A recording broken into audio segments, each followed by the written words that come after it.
Ok, voilà. Bonjour à tous et à toutes.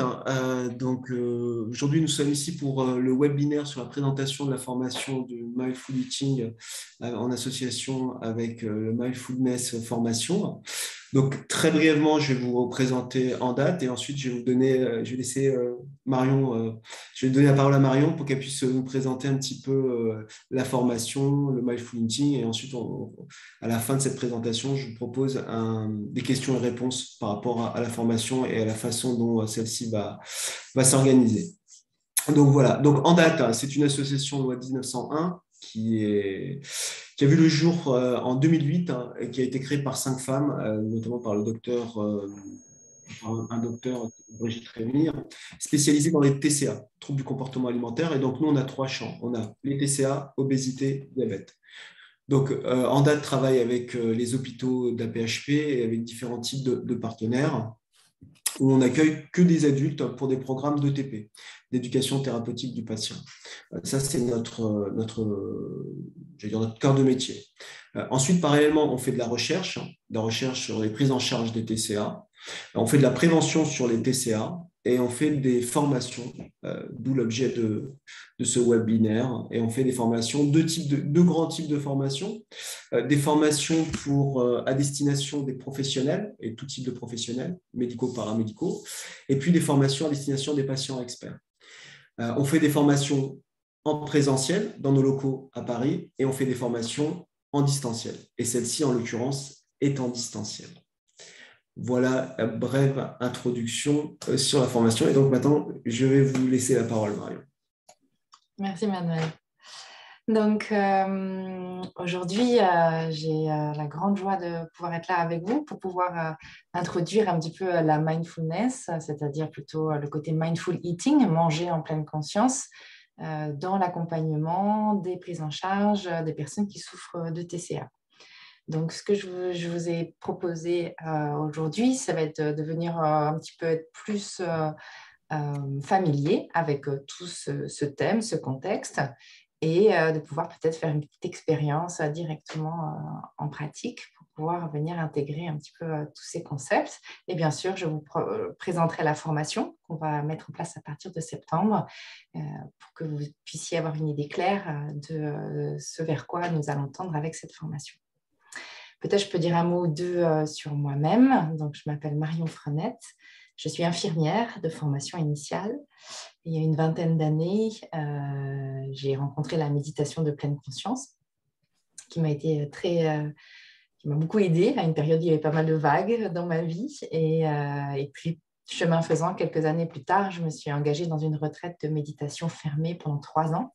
Et là, ça m'a vraiment beaucoup libérée de tous ces fonctionnements qui étaient un peu compliqués. Et j'ai souhaité pouvoir partager les bénéfices de cette richesse qui me semblait vraiment précieuse.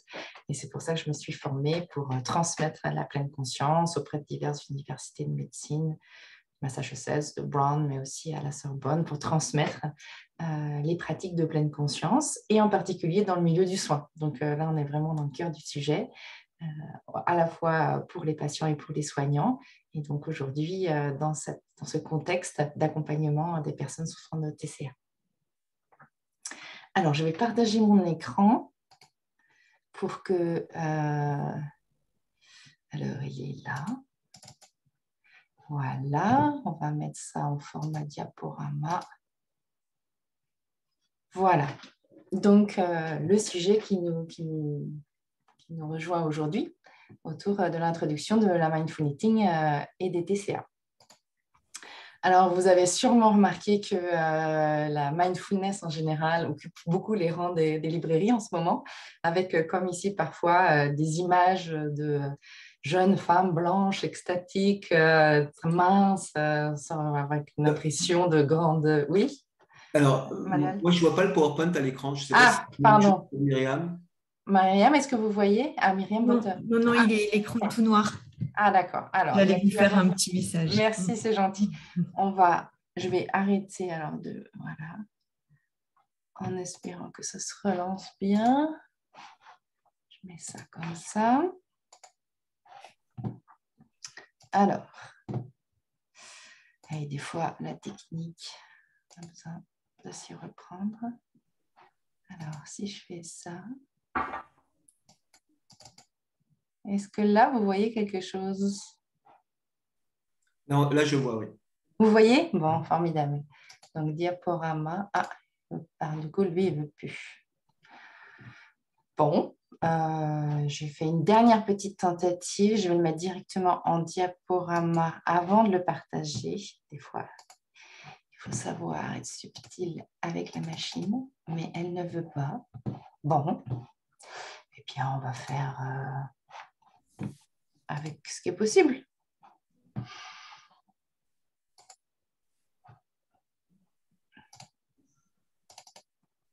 Alors, on va revenir. Ah ben voilà, ça y est. Ah ben voilà. Donc, je vais revenir en arrière.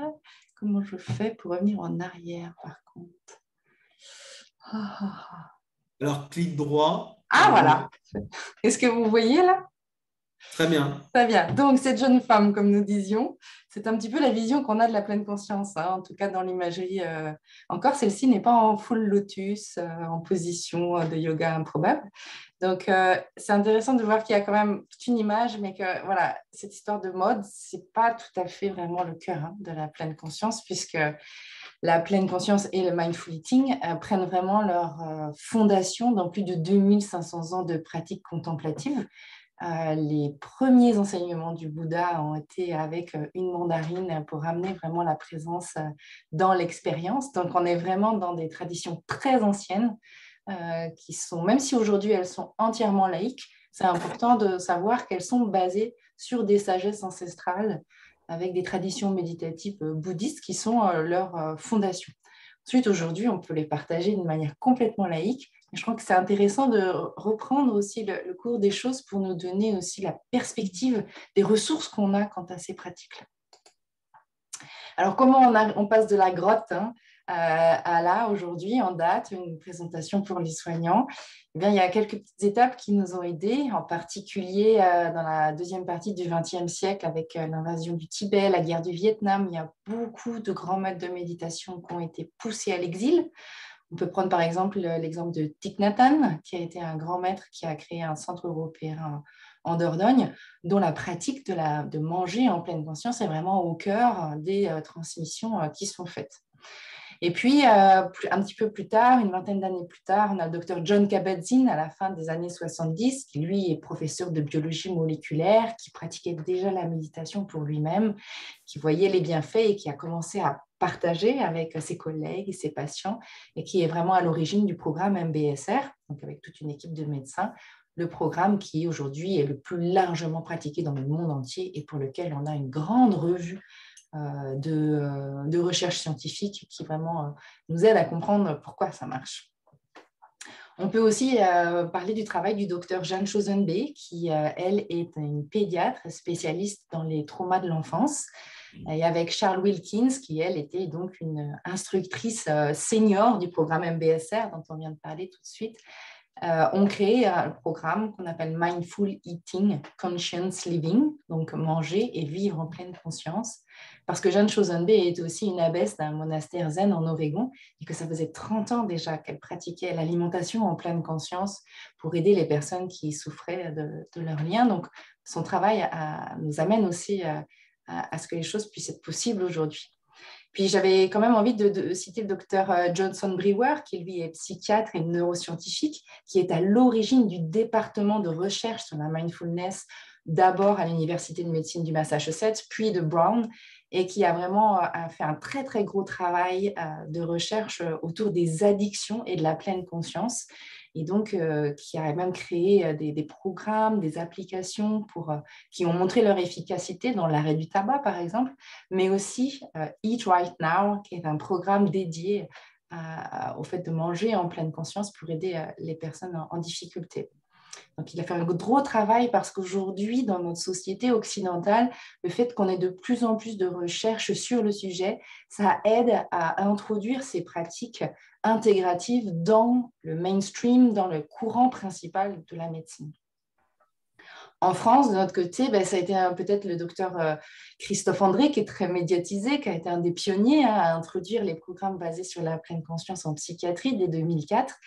Et puis, on a aussi le docteur Yasmine Liénard qui, elle, s'est vraiment penchée sur la question du mindful eating en psychiatrie pour accompagner les personnes souffrant de TCA à Sainte-Anne. Et en tout cas, à ma connaissance, c'est elle qui a eu qui a été la première un petit peu à introduire le mindful eating vraiment dans la prise en charge des patients souffrant de TCA. Donc voilà un petit peu comment on est arrivé de la première clémentine au TCA et à l'accompagnement des personnes en difficulté avec leur alimentation. Alors, les TCA, parce que là, on parlait donc comment c'est arrivé en psychiatrie, je voulais juste peut-être faire un point, peut-être c'est un pavé dans l'eau, mais qu'aujourd'hui, les TCA et les troubles du comportement alimentaire sont vraiment reconnus par le manuel diagnostique des statistiques des troubles mentaux, le DSM-5, et donc qui reconnaît l'anorexie mentale, mais aussi la boulimie et l'hyperphagie boulimique comme des pathologies qui rentrent dans les diagnostics qui peuvent être pris en charge en psychiatrie. Alors pourquoi je mets cette petite aparté? Parce qu'en France, la place de la pleine conscience en psychiatrie a pris vraiment une autre tournure, une officialisation à partir de juin 2018, avec la feuille de route santé mentale et psychiatrie, qui du coup recommande la pleine conscience pour la promotion de la santé mentale, pour le bien-être mental, pour prévenir et repérer de manière précoce les souffrances psychiques, pour la prévention du suicide, et aussi pour former les professionnels et le grand public à la complémentarité des interventions renforçant les compétences psychosociales. Donc, on voit que la pleine conscience a vraiment une place officielle dans l'accompagnement en psychiatrie et donc en particulier, comme on l'a vu, pour les TCA. Voilà un petit peu pour présenter un petit peu le sujet et la légitimité de la mindful eating, de la mindfulness dans l'accompagnement des TCA. Alors, comme on a vu sur la première photo, des fois, on a une image de la méditation de pleine conscience assez, qui est assez contrôlée par toutes les images du subconscient. Hein. On parlait tout à l'heure de la posture, du type de personnes qui font ça et tout ça.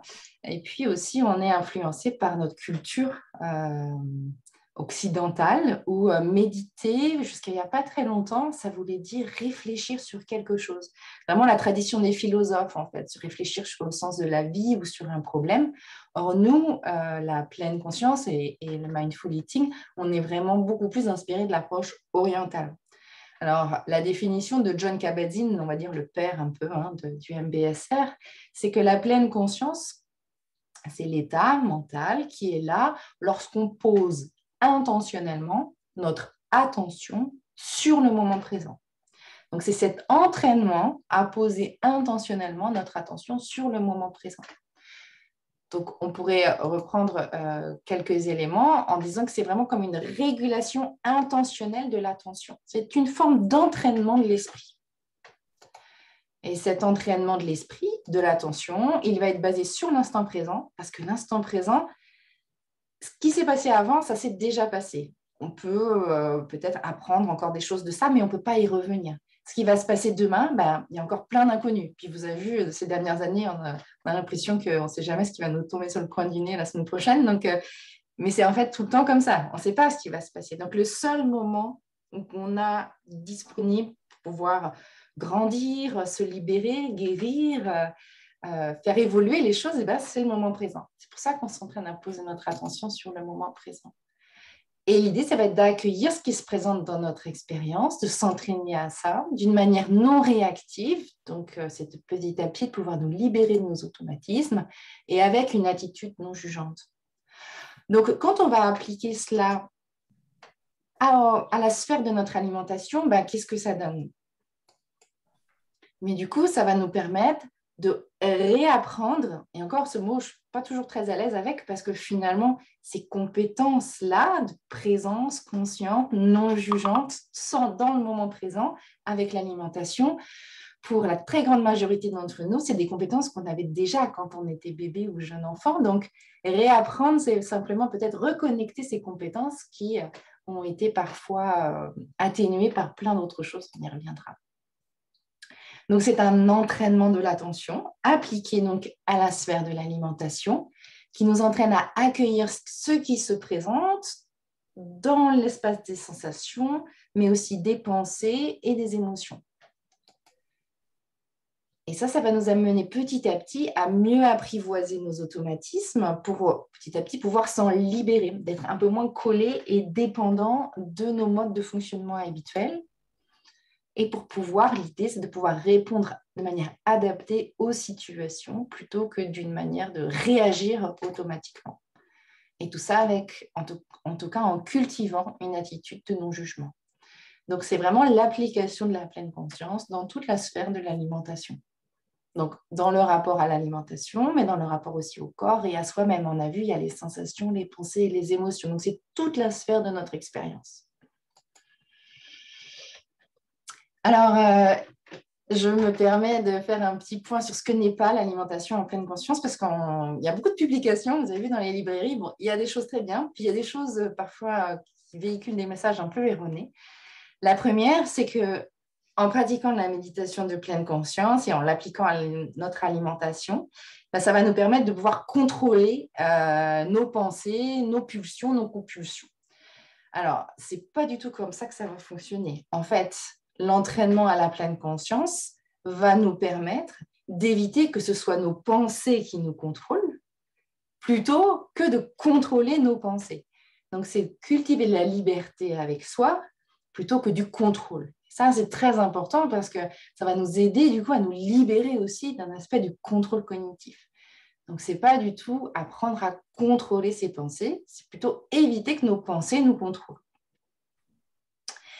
Ce n'est pas non plus un nouveau régime, entre guillemets. Ce que je veux dire par là, c'est qu'il n'y a aucune garantie qu'en pratiquant la méditation de pleine conscience, il va y avoir une perte de poids ou une prise de poids, quelle que soit la situation. Ça peut, ou pas.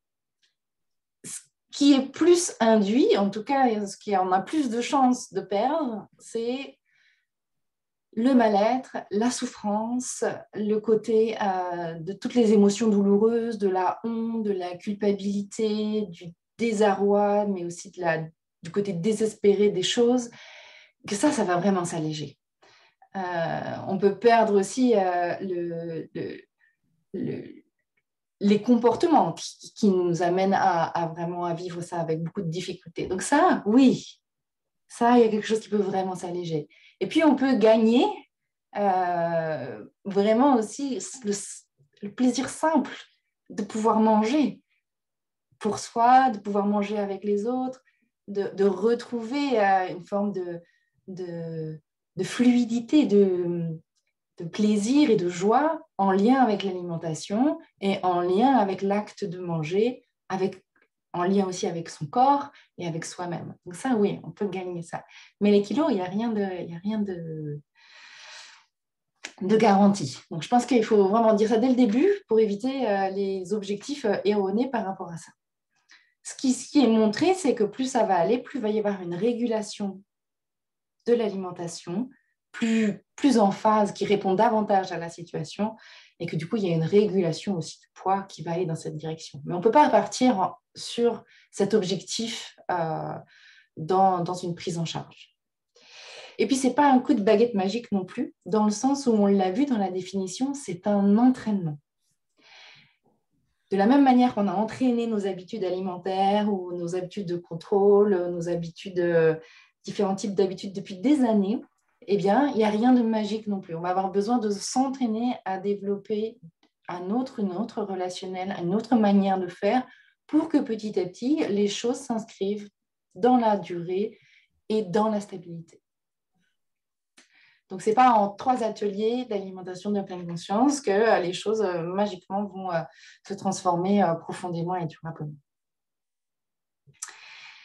Bon, maintenant qu'on a établi un peu ce que c'est et ce que ce n'est pas, j'avais envie de pratiquer un petit peu quelque chose avec vous autour de l'alimentation en pleine conscience, parce que je peux vous en parler pendant encore longtemps, mais c'est comme le chocolat, tant qu'on ne goûte pas, on n'a pas une vraie expérience, même si je vous décris l'odeur et la couleur et tout ça. Ce ne sera pas pareil. Donc, ce que je vais faire, c'est que je vais couper, voilà, pour qu'on se retrouve ensemble. Voilà, très bien. Et donc, je vous avais proposé de vous munir d'un grain de raisin sec. Alors, si vous voulez, on peut le saisir ensemble là maintenant. Et peut-être le poser devant soi, parce que pour l'instant, pour commencer, on n'a pas vraiment besoin. Je vous propose qu'on pratique ensemble et comme ça, après, on va faire un petit temps d'échange autour de cette pratique. Et puis, ce sera l'occasion peut-être de revenir sur les concepts qui ont été déposés avant.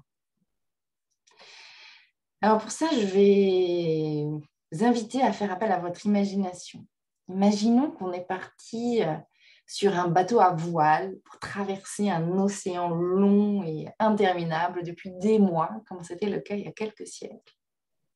Et que du coup, il n'y ait plus beaucoup de réserves à manger sur notre bateau. Tout le monde a assez faim, ça commence à être assez difficile sur le bateau. Et donc, le capitaine décide de s'arrêter à la première île qu'il rencontre. Mais en fait, on ne sait pas du tout ce que c'est que cette île. On ne connaît rien de ce qui est mangeable ou pas mangeable, s'il y a quelque chose à manger ou pas. La seule chose qu'on a pour peut-être nous aiguiller, ça va être nos sens. Alors, imaginons que nous débarquons là sur cette île inconnue. Nous faisons quelques pas, c'est assez désertique, c'est très sec, il y a beaucoup de sable, peu de terre. Et puis on avance et on tombe sur ce petit objet-là qu'on a devant soi. Et du coup, on va d'abord utiliser nos yeux pour un petit peu explorer cet objet. Observer sa forme, sa couleur, sa luminosité, son aspect lisse ou rugueux, les variations de couleurs.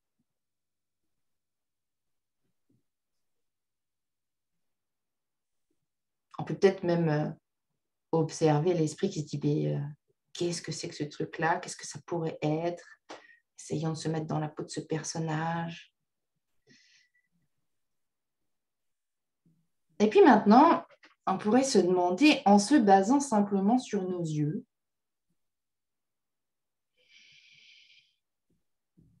quelle serait notre fin pour ce petit objet? Si on doit mesurer entre 0 et 10, 0 étant aucune fin, absolument rien du tout, et 10 une fin très intense, quelle est la fin ressentie pour ce petit objet? En ne prenant en compte que ce qu'on voit. On va garder ça pour soi, puis on va continuer à explorer, puis on partagera après. Bien. Alors, qu'est-ce qu'on a d'autre pour explorer? On a le toucher, vous avez vu, peut-être qu'on est déjà en train d'explorer le toucher, le sentir du bout des doigts, si c'est rugueux, si c'est collant, si c'est mou, dur, lisse. Bon, et alors si on se base seulement sur cette expérience de toucher de ce petit objet, quelle serait la fin ressentie entre 0 et 10? Est-ce que ça change quelque chose de le toucher ou pas?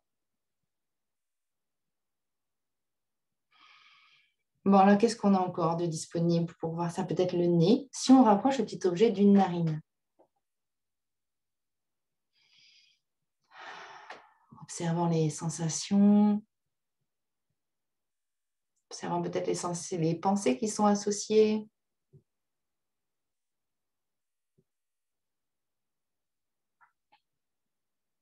Est-ce que ça change notre opinion par rapport au caractère comestible de ce truc-là? Si on évalue du coup notre faim par rapport simplement à l'aspect de l'odeur, entre 0 et 10, ce serait combien?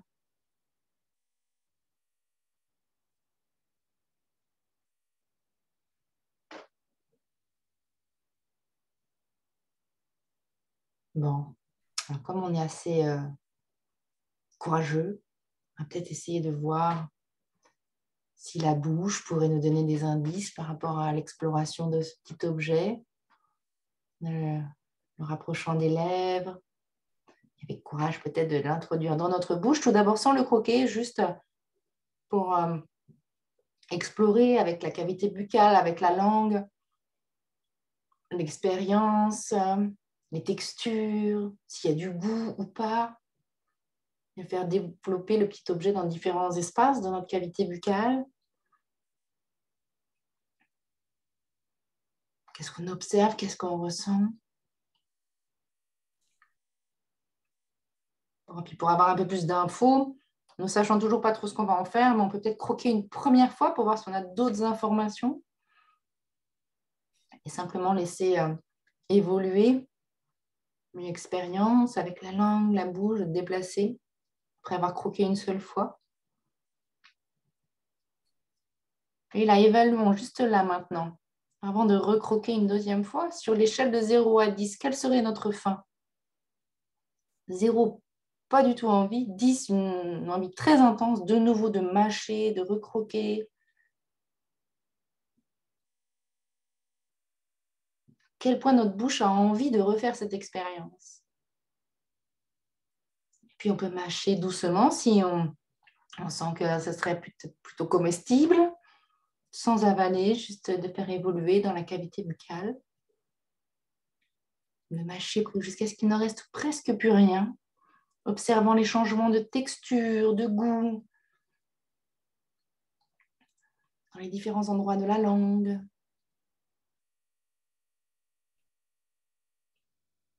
Et quand il n'en reste presque plus rien, consciemment, nous pouvons peut-être avaler, accueillant cette sensation, ce qu'il reste, du goût dans la bouche.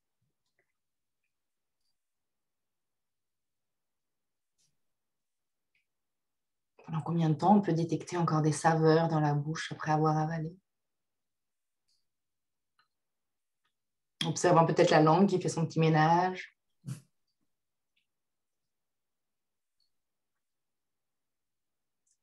Puis tranquillement, nous pouvons venir explorer un peu ce qui se passe au niveau de l'estomac, maintenant que cette bouchée a été avalée. Qu'est-ce qui se passe? Est-ce qu'il est plutôt plein, plutôt vide? Si on devait évaluer entre 0 et 10 la fin de l'estomac, c'est-à-dire l'envie qu'il y ait plus de volume, de recevoir davantage de cette nourriture, quelle serait la fin de l'estomac là maintenant?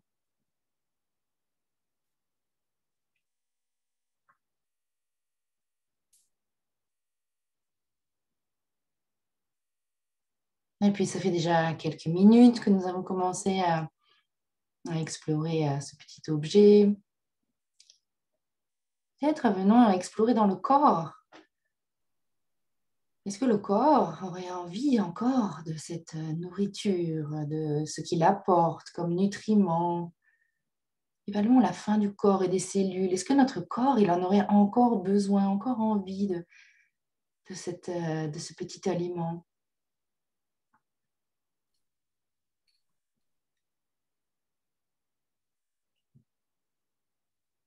Entre 0 et 10, dans quelle mesure il aurait encore envie de recevoir davantage de cette nourriture?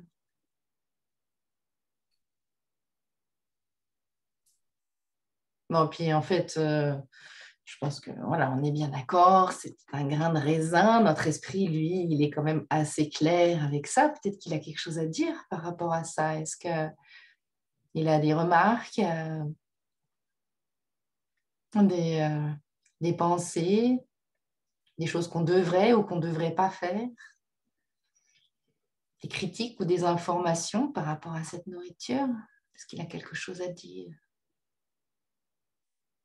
Alors, à quel point lui, il aurait envie que nous mangions davantage de cette nourriture entre 0 et 10?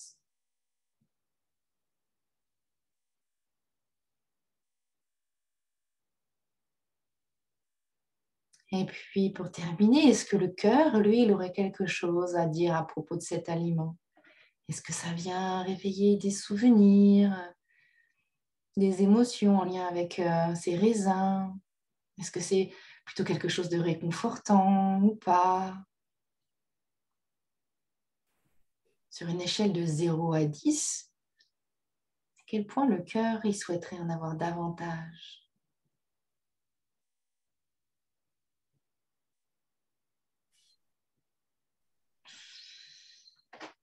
Et puis tranquillement, on va relâcher cette expérience. Et peut-être prendre quelques instants pour nommer ce que vous avez noté ou remarqué à travers cette proposition. Qu'est-ce qui vous a surpris, peut-être?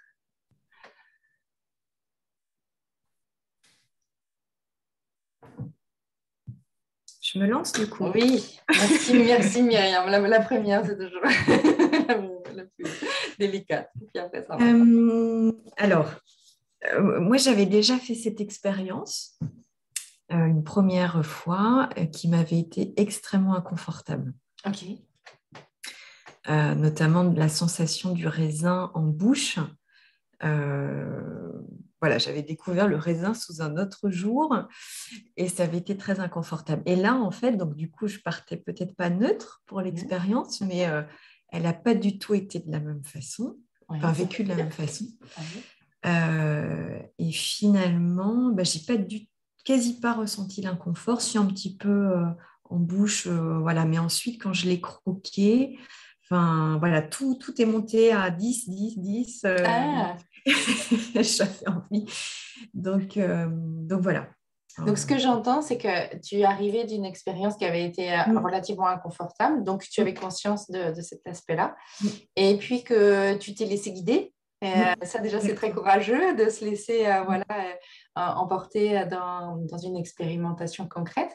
Et que, alors, tu ne nous as pas trop dit au début quelle était ta faim, mais en tout cas, quand tu as croqué le raisin, finalement, la faim de la bouche avait beaucoup, beaucoup augmenté. C'est ça que j'ai... Exactement. Au début, non, j'avais je vais dire quasi aucune faim Les yeux, ce qu'on a observé.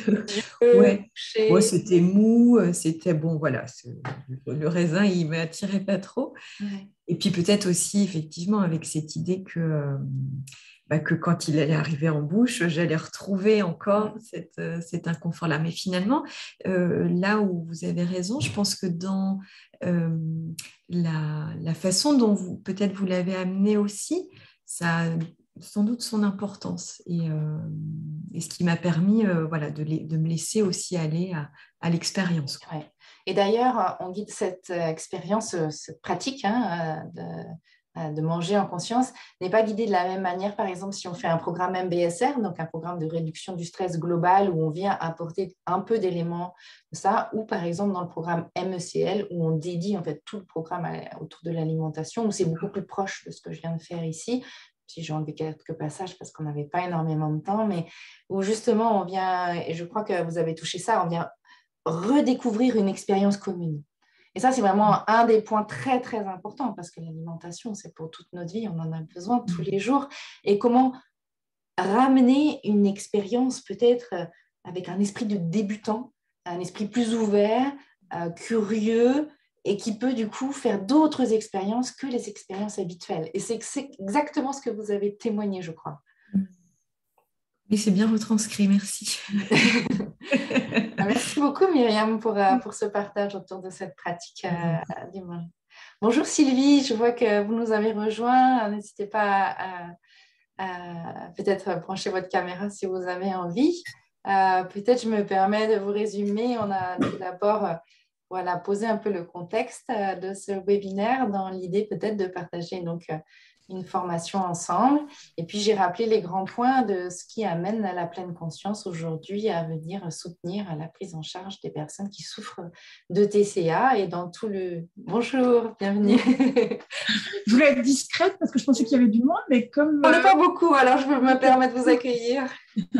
Voilà. Et donc là, on vient de terminer une expérience, donc une pratique de manger en conscience avec un raisin qui est avec une guidance un petit peu différente de celle qu'on fait par exemple avec le MBSR dont témoignait Myriam.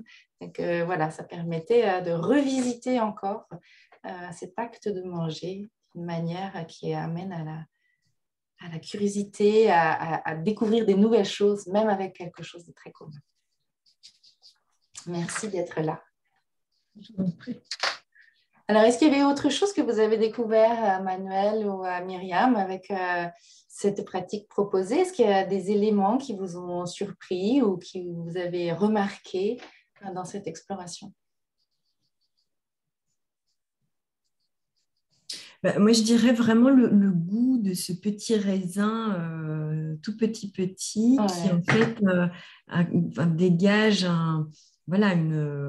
on va dire du sucré, mais enfin bref, en bouche, ça explose un peu quand même, alors qu'il ne payerait pas de mine, on va dire, comme ça. Et puis peut-être qu'habituellement, il est incorporer dans d'autres préparations. Alors là, isolément, finalement, il est intéressant.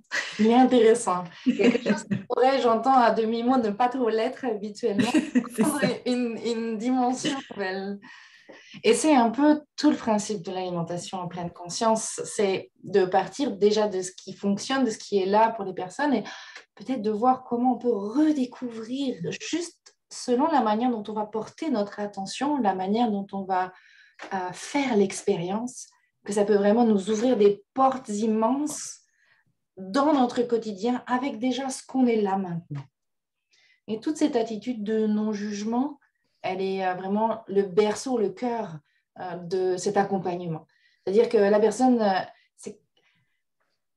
elle est entre guillemets parfaite telle qu'elle est là, elle a tout ce qu'il faut pour, voilà, petit à petit trouver des ressources pour venir répondre petit à petit davantage à ses besoins. Ou en tout cas à ce qui se manifeste pour elle, plutôt que d'être dans l'automatisme, dans la réaction automatisme, avec les croyances, comme vous avez expérimenté, avec une expérience précédente, de se relier à ça et de se priver de ce que ça peut ouvrir comme perspective. Donc j'ai choisi cette pratique-là, mais on en a plein d'autres, donc je vais peut-être reprendre le déroulé du PowerPoint et puis comme ça va un petit peu nous aiguiller sur comment en fait on va travailler avec la méditation de pleine conscience appliquée à l'alimentation à travers l'information pour accompagner les personnes souffrant de TCA. Alors, on va essayer que ça refonctionne. Tout à l'heure, ça a marché. Il n'y a pas de raison. Ah, voilà. Alors, peut-être qu'on peut, à travers votre petite expérience là, ou celle que vous avez avant, on pourrait faire un petit tour de table d'après vous. Pourquoi méditer ou pourquoi manger en conscience? Quelles seraient les intentions qui vous viendraient?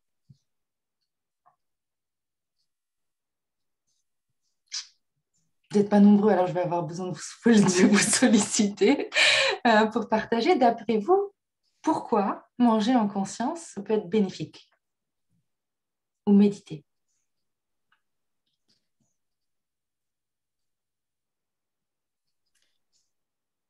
Alors, moi, je peux parler de ce que l'on voit chez nos patientes chez Andate, Ouais.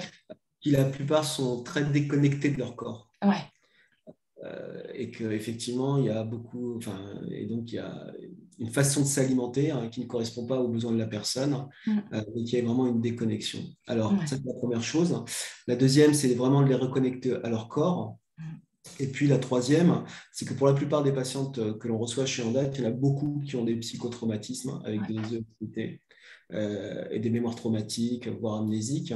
Et donc, c'est vraiment d'essayer de les réassocier, et notamment en passant par le corps. Voilà un petit peu, nous, ce que l'on voit chez Andate. En sachant qu'il y a chez Andate, il y a Roxane Turbon qui est docteur en psychologie. Oui, j'ai eu un entretien avec elle il y a quelques semaines, là, on a pu échanger. Et qui a fait une thèse sur justement les TCA, et il y avait, donc, elle comparait trois méthodes, et notamment la pleine conscience. Alors, pas le mindful eating, parce que j'ai bien vu la différence entre ce que vous avez proposé avec un protocole plutôt MBIT et une BSR qui est très différent pour le coup.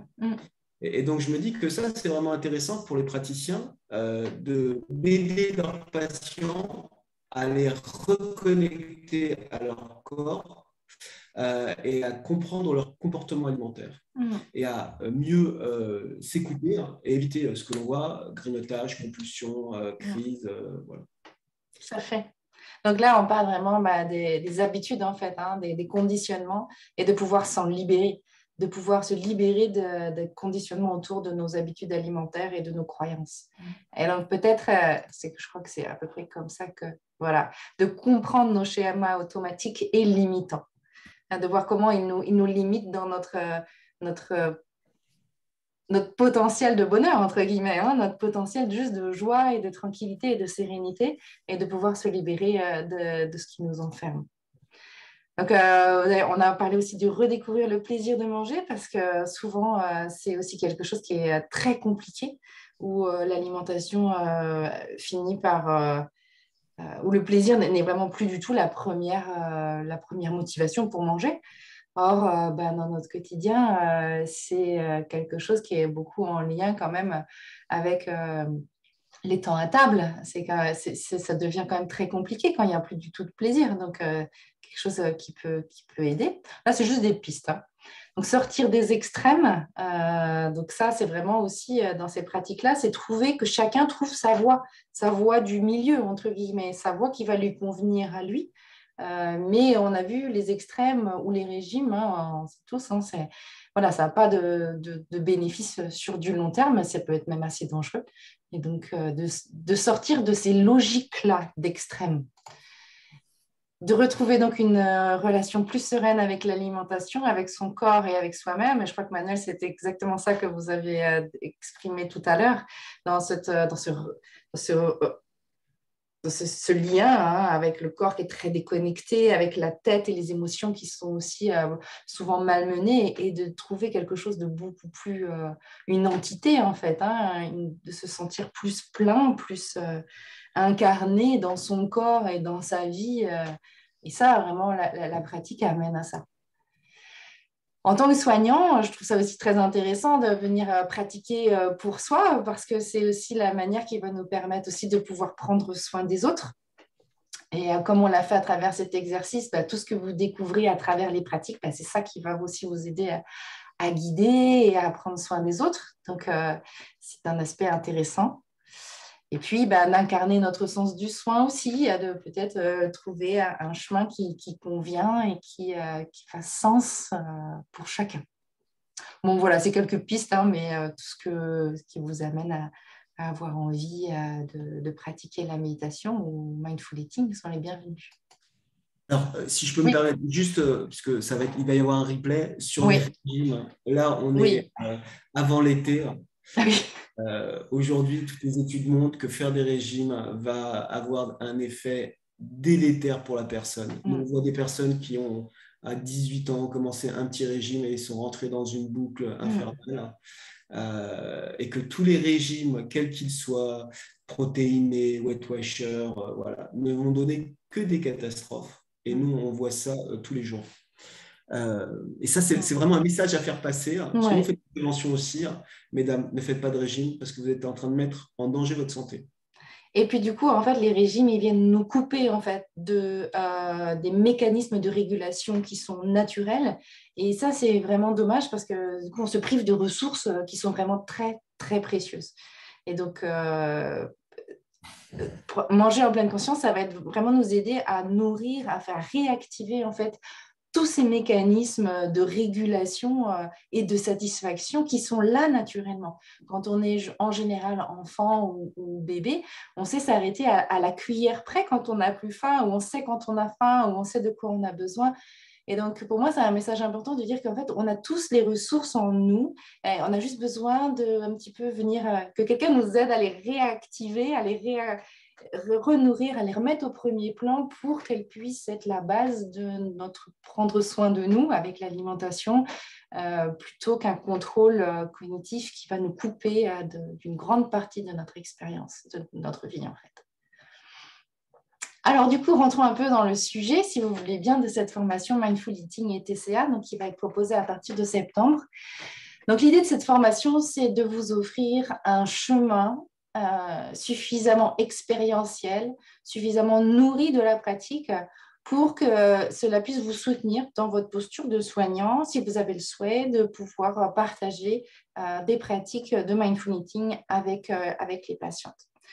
Alors, donc, il est proposé en 2 modules. Le premier module, ça va être donc la plongée, on va dire l'initiation à la mindfulness et au mindful eating pour soi, dans un premier temps. Pour que, du coup, chacun puisse faire une expérience concrète, un peu comme on l'a fait là, mais d'une manière beaucoup plus vaste, avec beaucoup plus d'approches, pour que chacun, du coup, puisse faire l'expérience des bénéfices. Parce que comme vous le voyez là, je ne sais pas si vous voyez bien sur l'écran, mais les études avec les publications sur la mindfulness depuis 40 ans sont exponentielles. Alors, attendez, je vais essayer de réduire, je ne sais pas si vous voyez bien. Depuis les années 2010 et le développement de l'imagerie cérébrale, on a vraiment énormément de publications qui nous montrent comment ça fonctionne. Donc, c'est pour ça que c'est important de pratiquer à la première personne pour pouvoir développer les compétences professionnelles qui sont basées sur l'expérience et pas sur un concept. Et ça change pas mal les choses. Parce que du coup, ça nous permet d'incarner ce qu'on transmet. Et comme vous savez, dans la communication, il y a 80% de non-verbal, 20% de verbal. Donc, si vous incarnez l'expérience que vous proposez et que vous pouvez la vivre en même temps que vous la proposez avec le patient, la transmission est 80 fois plus puissante. Il reste à peu près, on dit 30% de ce qu'on entend dans notre cerveau et 95% de ce qu'on expérimente. Donc, cette formation, elle est avant tout expérientielle pour que vous puissiez vivre à la première personne. Dans un premier temps, ce premier module est consacré à ça, les pratiques de Mindful Eating. Donc, cet entraînement, il va être basé à la fois, on a vu, donc, sur l'aspect du corps, donc l'exploration des sens, dans différentes préparations, que ce soit comme on l'a fait là avec des expériences culinaires, mais ça peut être aussi le corps en mouvement, des méditations sur le corps. On a parlé tout à l'heure avec Manuel de se réapproprier le corps, de se reconnecter. Donc, tout ce travail-là, il va pouvoir se faire. On va faire aussi un entraînement basé sur l'attention au ressenti, c'est-à-dire commencer à être beaucoup plus fluide avec, OK, qu'est-ce qui est agréable, qu'est-ce qui est désagréable, comment je me relie à l'un, comment je me relie à l'autre, et comment petit à petit, on peut peut-être trouver un équilibre, parce que la vie va continuer à avoir des moments agréables et désagréables, et avec l'alimentation, c'est pareil, et comment on va pouvoir trouver de l'équilibre dans notre manière de nous relier au ressenti. Le troisième pilier de l'entraînement de l'attention, ça va être sur l'esprit, c'est-à-dire l'entraînement à accueillir les pensées et les émotions. Et donc ça, on a vu que c'était un aspect très important de l'alimentation, à la fois par le contrôle cognitif, mais aussi par l'aspect de l'alimentation émotionnelle. Donc tout ça, la méditation de pleine conscience et l'application au domaine de l'alimentation va nous aider à ça. Et puis, le quatrième pilier, ça va être comment travailler avec les difficultés. Parce que comme on a vu, on est entraîné depuis longtemps à faire d'une certaine manière. Donc, il est illusoire de se dire que d'un coup, ça va être super facile, on va tout changer. Non, il va y avoir des résistances au changement qui sont normales. Et là, merci aux 2500 années de pratiquants avant nous qui ont pu vraiment clarifier comment travailler avec les obstacles et les difficultés et comment contourner les résistances pour pouvoir avancer sur le chemin. Donc pour cet entraînement, on va se baser dans un premier temps sur le programme MECL, donc Mindful Eating Conscious Living, vivre et manger en pleine conscience, qui a été créé donc par Jane Chosenbey et Charles Wilkins, dont on a parlé tout à l'heure en introduction.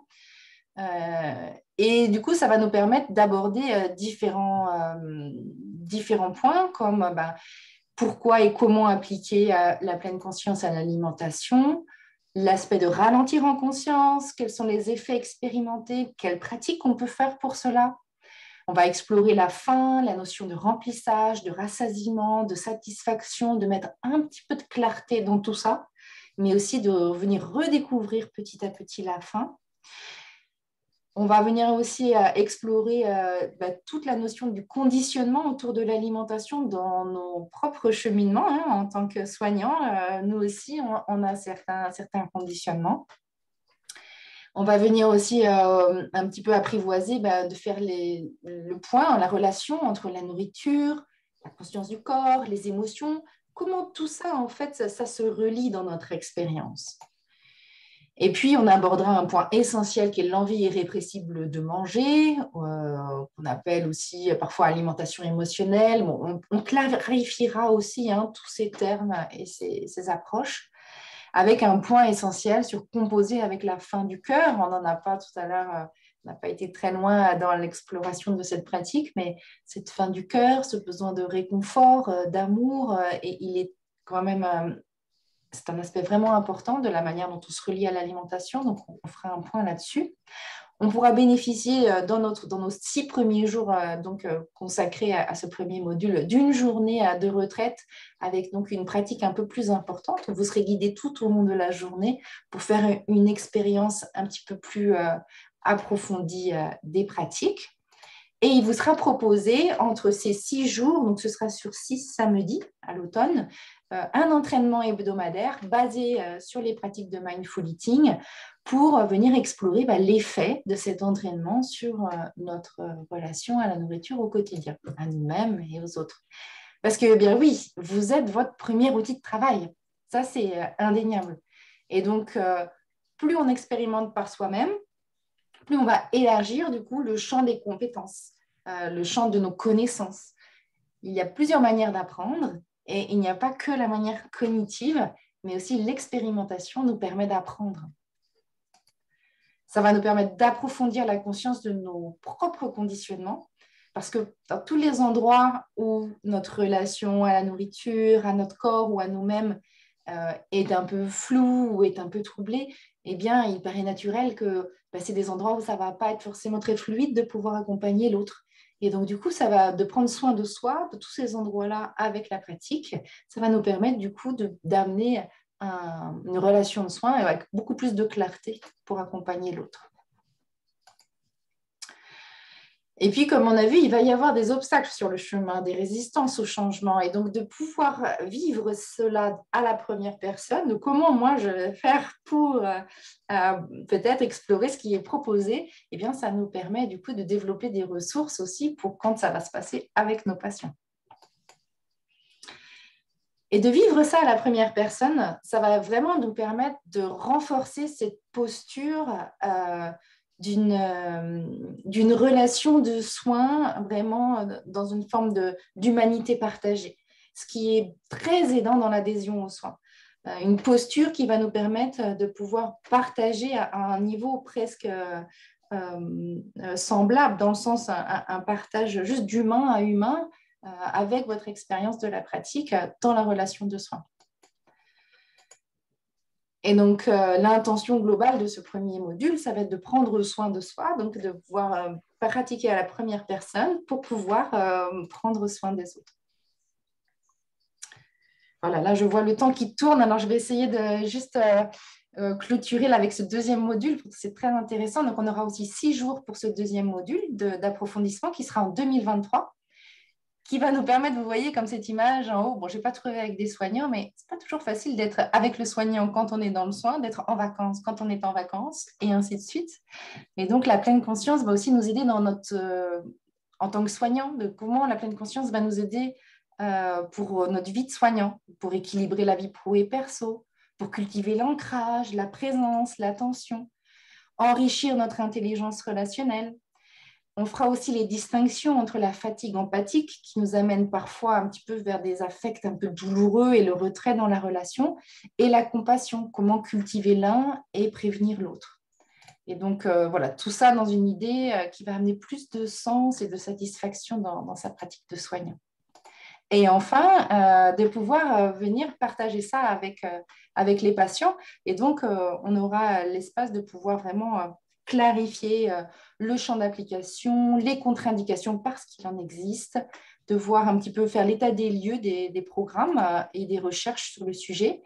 Et puis de s'entraîner dans toute cette deuxième partie. Dès le début, on va s'entraîner à guider, on va s'entraîner à aussi explorer, c'est-à-dire toute cette deuxième partie après les périodes de méditation pour, en s'appuyant sur l'expérience de la personne, lui proposer peut-être d'aller un peu plus loin et de découvrir des choses sur elle-même.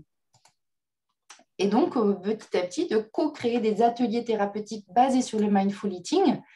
Et comme on aura donc des samedis qui seront un petit peu espacés, ça vous donnera la proposition donc de les intégrer dans votre pratique pro et on aura l'occasion de faire des retours de cas cliniques et de un petit peu travailler avec les défis et les obstacles que vous rencontrez. Voilà, ça y est. Donc là, je vous ai remis les dates. Donc, on aura 6 dates à l'automne, 6 samedis d'affilée. Ça, c'est pour le premier module. On fera une pause pour pouvoir intégrer tout cela, chacun à son rythme. Et on reprendra, donc on aura 3 samedis en 2023 en janvier et puis 3 samedis en mars dans l'aspect aussi de retour de cas cliniques pour pouvoir aller jusqu'au bout de cette intégration de cet accompagnement à l'intégration de Mindful Eating dans l'accompagnement avec les personnes qui souffrent de TCA. Voilà, alors il est 13h, mais j'ai vraiment la disponibilité, si vous le souhaitez, de répondre à vos questions, à vos remarques.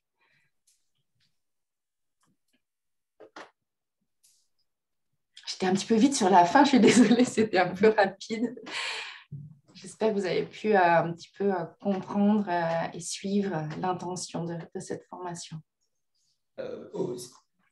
La fiche pédagogique est sur le site d'Andat.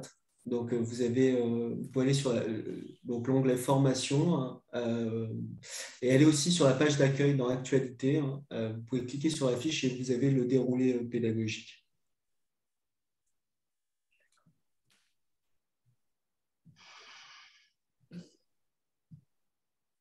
Ça fait beaucoup d'infos d'un coup. Hein.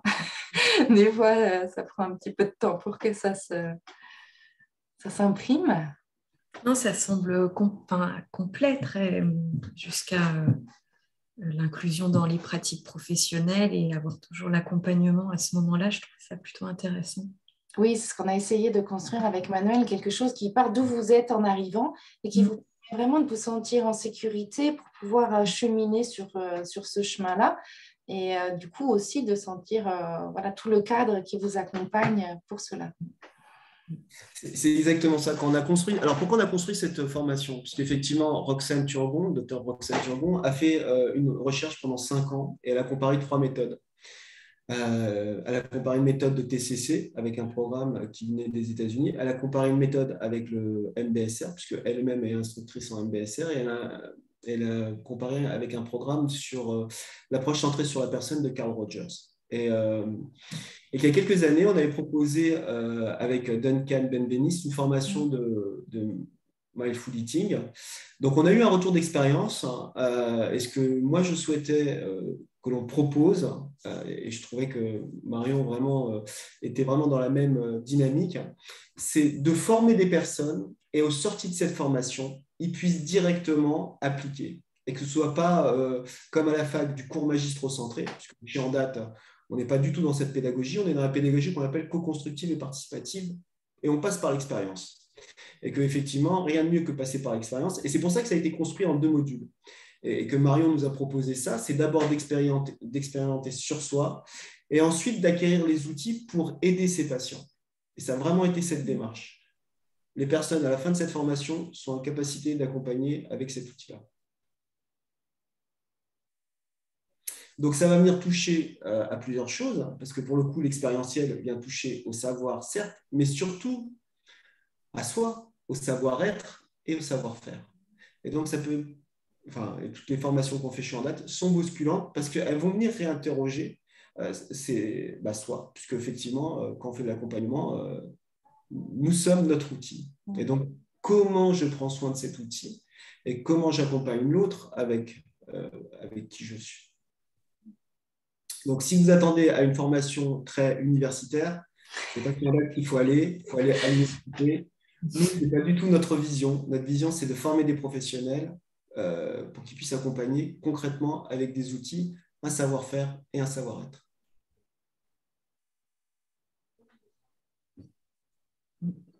Donc, ce sera en ligne. Je n'ai pas précisé ça, mais donc ce sera en ligne, donc disponible partout en France. Et on a choisi de proposer ça des samedis pour que ça puisse justement être possible avec une activité professionnelle même assez intensive. Donc, sur des journées, on fera quelque chose comme du 9h30, 17h qui permet de voir déjà une belle journée de formation. Et moi, j'ai trouvé ça aussi très pertinent qu'on puisse séparer les journées pour donner le temps d'intégrer et aussi à travers des enregistrements audio que je vous transmettrai. Vous aurez un manuel pédagogique avec les points essentiels qu'on a vus ensemble pour que vous puissiez être libéré de la prise de notes pour être vraiment dans l'expérience, avec du coup un entraînement à différentes propositions autour de l'alimentation pour que ça puisse vraiment devenir intégratif, en fait, que ça vienne nourrir nous-mêmes notre relation à nous-mêmes. Mais on peut garder ça aussi en tête. Plus on expérimente pour soi, plus on cultive les ressources pour aider, pour accompagner l'autre là où il est. C'est difficile d'accompagner l'autre si nous, on n'a pas nous-mêmes expérimenté différents aspects de ces pratiques-là, les résistances, les émotions que ça va peut-être générer, les pensées. Et du coup, plus on est familier avec ça, plus on va être à l'aise et se sentir en capacité d'accompagner l'autre sur ce chemin-là.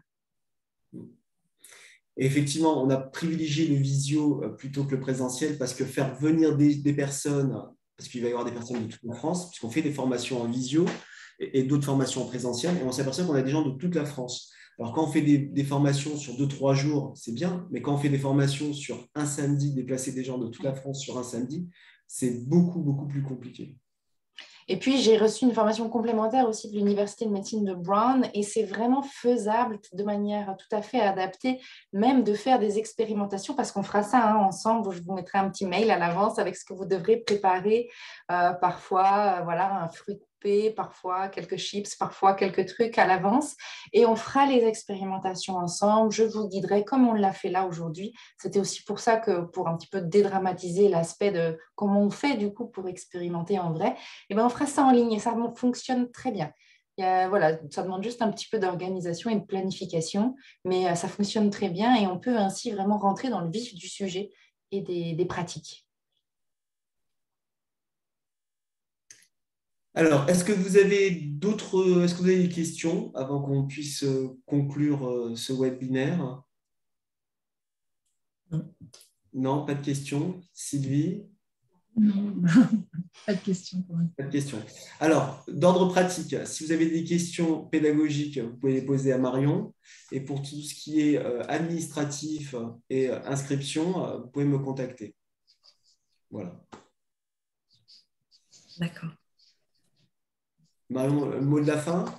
Eh ben, c'était un grand plaisir pour moi de partager ces pratiques et j'ai beaucoup de joie à pouvoir proposer cet accompagnement et parce que j'ai vraiment l'expérience et la conviction, ça aide vraiment beaucoup, beaucoup, beaucoup de personnes sur leur chemin avec l'alimentation. Et donc, j'ai hâte qu'on puisse voilà, faire ouvrir et développer ces pratiques pour continuer à prendre soin des personnes qui sont un peu troublées avec leur alimentation. Merci, merci à vous pour votre présence. Merci à Marion. Et puis, je vous souhaite un bel été. Merci. Merci à tous. Merci beaucoup. Merci en date d'avoir invité Manuel en particulier, d'avoir invité cette proposition, cette possibilité que ça puisse se faire. Je trouve que c'est vraiment très, très courageux, vraiment dans cet aspect de médecine intégrative, d'ouvrir les portes à ces pratiques qui, de toute façon, entrent dans la population générale. Et donc, je crois qu'il est vraiment temps de pouvoir les professionnaliser et avec une certaine éthique et une certaine sécurité aussi. Merci pour cette approche-là. Merci pour ta gratitude. Merci à vous et bonne journée. Au revoir. Merci, au revoir.